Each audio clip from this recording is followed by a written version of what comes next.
Hello and welcome friends, स्वागत है आपका हमारे इस यूट्यूब चैनल पे। फ्रेंड्स, आज हम लोग बाल विकास एवं शिक्षा शास्त्र के सी-टेट के जो प्रीवियस ईयर में क्वेश्चन पूछे गए हैं उन क्वेश्चनों पर डिस्कस करेंगे। फ्रेंड्स, आज की यह वीडियो सभी टीचिंग एग्जाम्स के लिए चाइल्ड डेवलपमेंट एंड पेडागोजी भाग के क्वेश्चनों के लिए बहुत ही ज़्यादा इम्पोर्टेंट रहेगी।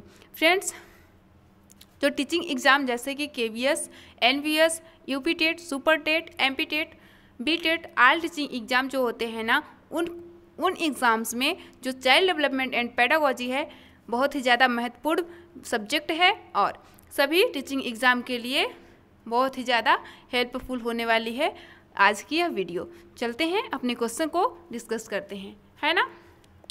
वो विद्यार्थी जिन्हें दिव्यांगता है उनके सफल समावेशन के लिए क्या आवश्यक है? सुलभ अवसंरचनात्मक इमारतें, विद्यार्थियों का अलगाव, शिक्षकों का पक्षपातपूर्ण रवैया, साथियों के बीच सहानुभूति और दया। तो फ्रेंड्स, जो विद्यार्थी दिव्यांग हैं यानी कि किन्हीं न किन्हीं चीज़ों में विकलांग हैं, उनके शरीर में दिव्यांगता है, तो उनके समावेशन के लिए फर्स्ट ऑप्शन है सुलभ अवसंरचनात्मक इमारतें। फ्रेंड्स, जो बच्चे खुद से चल नहीं सकते, जिन्हें विकलांगता है, जिनके हाथ पैर अपंग हैं कुछ न कुछ, उनके लिए हम इमारतों की क्या करेंगे, उनके लिए इमारतों की क्या आवश्यकता है, ठीक है ना। विद्यार्थियों का अलगाव नहीं, उनसे मित्रवत व्यवहार करना चाहिए, शिक्षकों का पक्षपातपूर्ण रवैया, शिक्षकों को उनके प्रति सम्मान और दया की भावना रखनी चाहिए, उनके प्रति जो है कि उनकी मदद करनी चाहिए, ठीक है ना। चौथा ऑप्शन है साथियों के बीच सहानुभूति। ये फ्रेंड्स ऑप्शन सही हो जाएगा, साथियों के बीच सहानुभूति जरूरी है, ठीक है ना। और उनके अंदर आत्मविश्वास की भावना जागृत करना है, उनकी मदद करनी है, ठीक है। उनके अंदर सहानुभूति की भावना को विकसित करना है। चलिए नेक्स्ट क्वेश्चन को देखते हैं। नेक्स्ट क्वेश्चन है, निम्न में से कौन सा अभ्यास विविध अधिगम प्राथमिकता वाले विद्यार्थियों को शामिल करने में सहायक होगा? कार्य की प्रासंगिकता, मूल्य और प्रामाणिकता को कम करना, आसपास के खतरों और विकर्षणों को कम करना, उपकरणों और सहायक तकनीकों तक पहुंच कम करना, विद्यार्थियों की व्यक्तिगत पसंद और स्वायत्तता को प्रतिबंधित करना।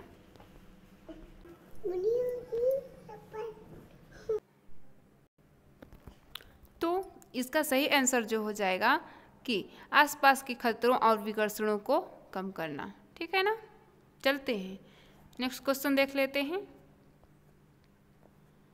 नेक्स्ट है, किस सिद्धांत पर आधारित कक्ष में विद्यार्थी स्वयं पहल करके व चर्चा में सक्रिय भागीदारी करते सीखते हैं? व्यवहारवादी, अनुकरण करके सीखना, सामाजिक संरचनावादी, प्रतिपादक शिक्षण।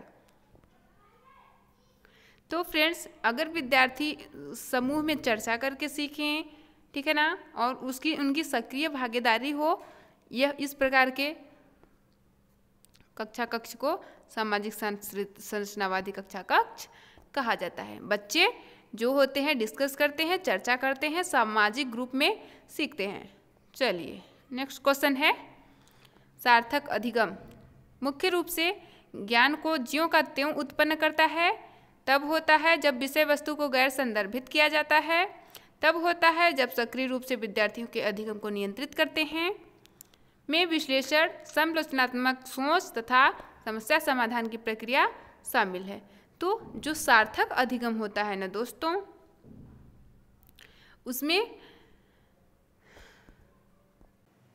सार्थक अधिगम में फ्रेंड्स फोर्थ ऑप्शन सही हो जाएगा यहाँ पे कि विश्लेषण होता है और समालोचनात्मक सोच तथा समस्या समाधान की प्रक्रियाएं शामिल होती हैं। सार्थक अधिगम तभी होगा जब बच्चे में समालोचनात्मक सोच, किसी चीज़ को एनालिसिस करने की क्षमता और किसी समस्या को समाधान करने की प्रोसेस शामिल होती है, इसे सार्थक अधिगम कहा जाता है।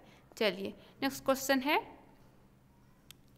राष्ट्रीय शिक्षा नीति 2020 में निम्नलिखित में से किसी की वकालत नहीं की गई है। मतलब राष्ट्रीय शिक्षा नीति में क्या नहीं किया गया है, किसको जोर नहीं दिया गया है ना। संरचनात्मक समझ पर जोर, फ्रेंड्स यहाँ पे ये सही हो जाएगा, इस पे जोर दिया गया है।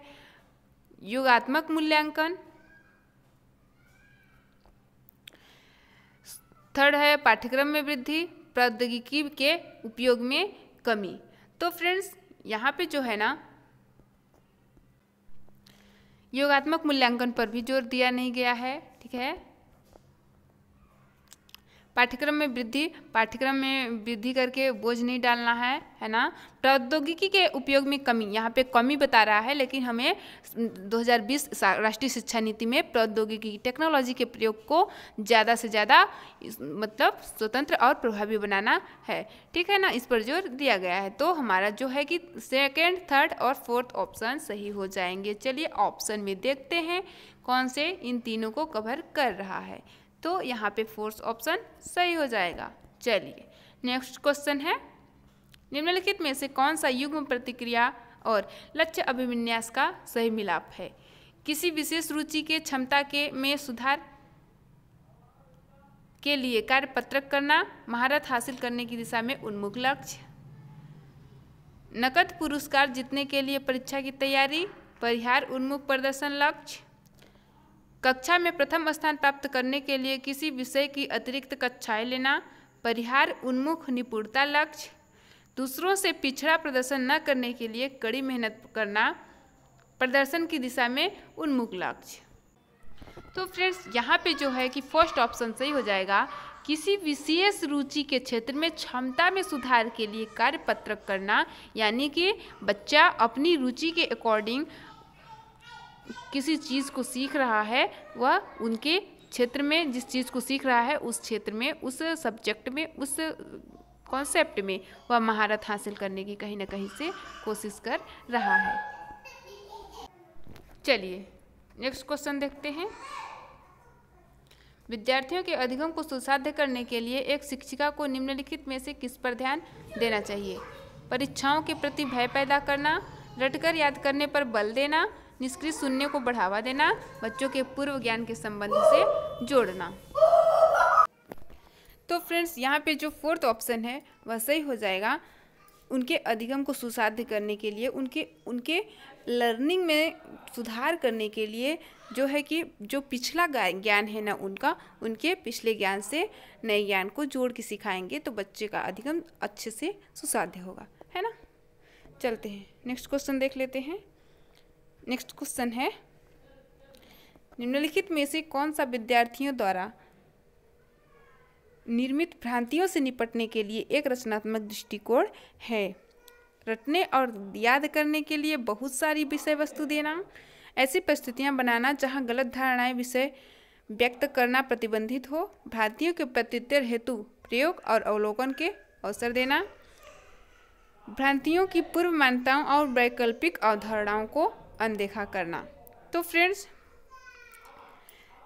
जो है कि थर्ड ऑप्शन यहाँ पे राइट हो जाएगा।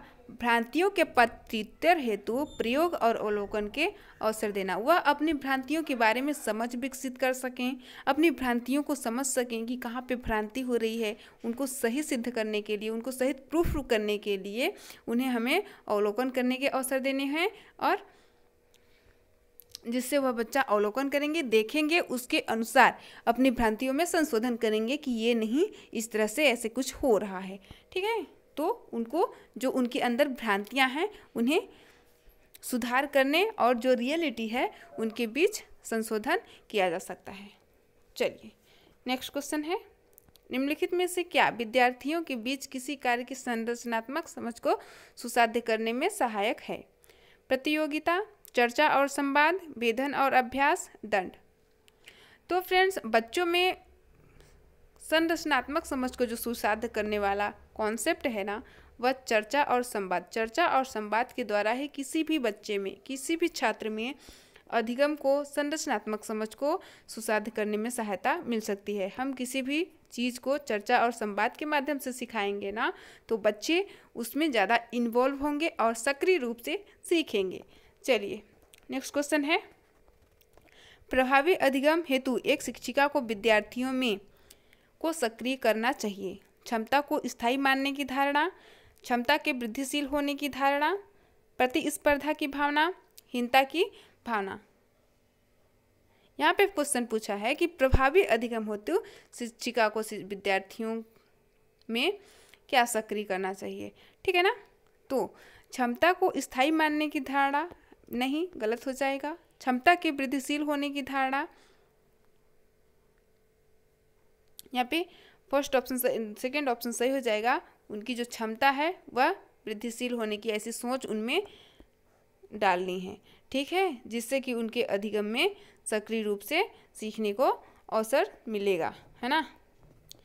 चलिए नेक्स्ट है, निम्नलिखित में से कौन सा बाह्य अभिप्रेरणा का उदाहरण नहीं है। दंड से बचने के लिए गृह कार्य करना, ज्ञान प्राप्त करने के लिए वाद विवाद समूह में शामिल होना, प्रतियोगिता जीतने के लिए शतरंज सीखना, साथियों को प्रभावित करने के लिए नृत्य में भाग लेना। तो जो क्वेश्चन है ना फ्रेंड्स, वो पूछा है कि बाह्य अभिप्रेरणा का उदाहरण कौन सा नहीं होगा। तो दंड से बचने के लिए गृह कार्य करना, दंड से हम गृह कार्य इसलिए कर रहे हैं क्योंकि हमें दंड से बचना है।